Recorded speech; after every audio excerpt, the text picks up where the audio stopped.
You're listening to the Online DJ podcast, where today we're talking about hearing loss.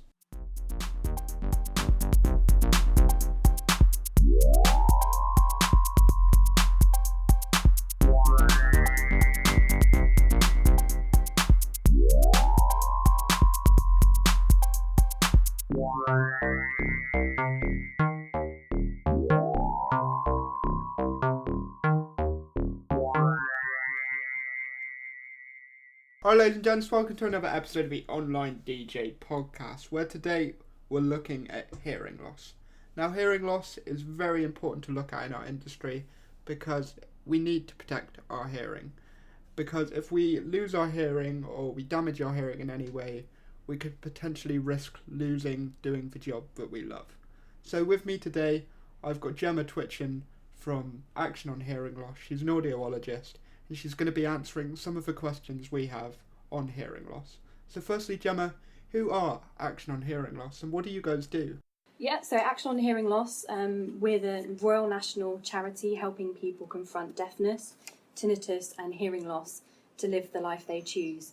We've actually been around for a long time, since 1911, and essentially we're the experts in providing support for people with hearing loss and tinnitus. So Gemma, moving on to hearing loss, how many people does it actually affect? So currently there are 11 million people in the UK with hearing loss, so that's 1 in 6. And that's predicted to increase to 15.6 million, so that's 1 in 5, by 2031. The vast majority of people with hearing loss is caused by ageing. There's lots of other causes as well, such as exposure to loud noise, infectious diseases, complications at birth, for example. So what's some key signs of potential hearing loss we should maybe be looking out for? So sometimes it can be quite gradual, having a hearing loss. So sometimes the signs are very, very subtle. So typically things like noticing having to turn the TV or radio up, asking people to repeat things.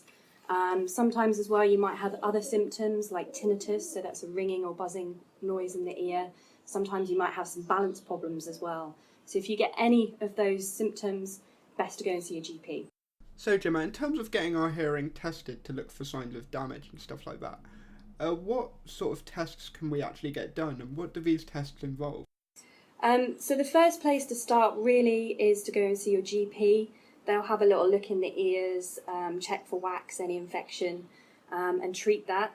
And they may do a quick hearing test in the clinic, and they should refer you to see either an ear, nose and throat doctor or an audiologist, where you'll go and have a proper hearing assessment.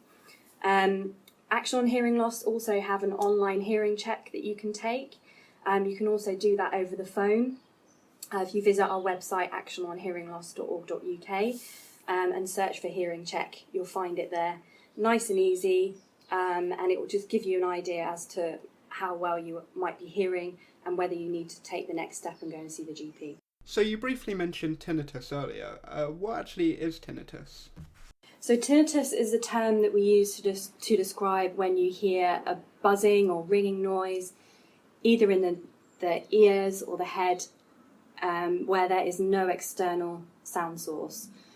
Some people experience it all the time, whereas other people have it maybe a few seconds at a time. The impact it can have on somebody's life as well can vary from person to person.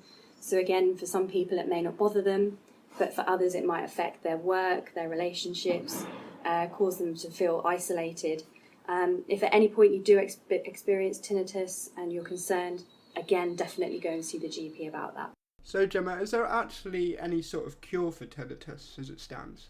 There isn't currently a cure for tinnitus. However, Action on Hearing Loss, we do fund research to find cures for hearing loss and tinnitus.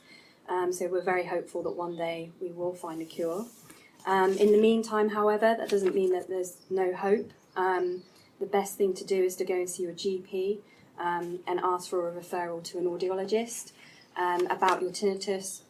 And there you'll have a hearing assessment to rule out any underlying hearing problem, but also as well they'll provide you with advice on best ways to manage your tinnitus. There's lots of therapies, for example, available to help you manage it better, so do go and seek help. So Gemma, in terms of actually protecting and preventing hearing loss as DJs, what can we actually do to help protect our hearing?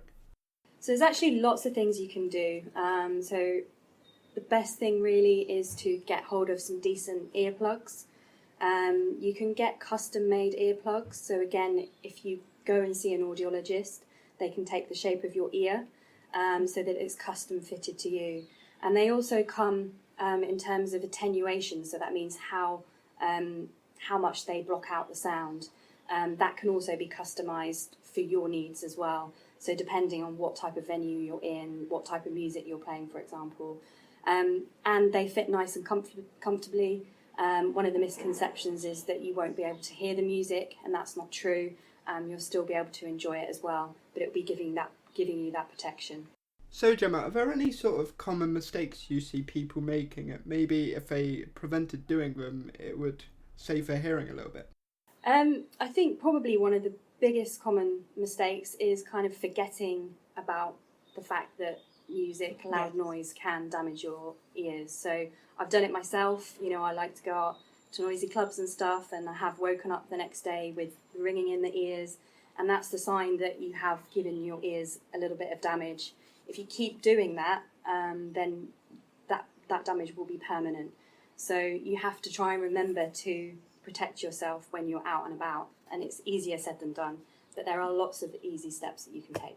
So if people want to find out more information about action on hearing loss, maybe get advice, etc., where can they do this?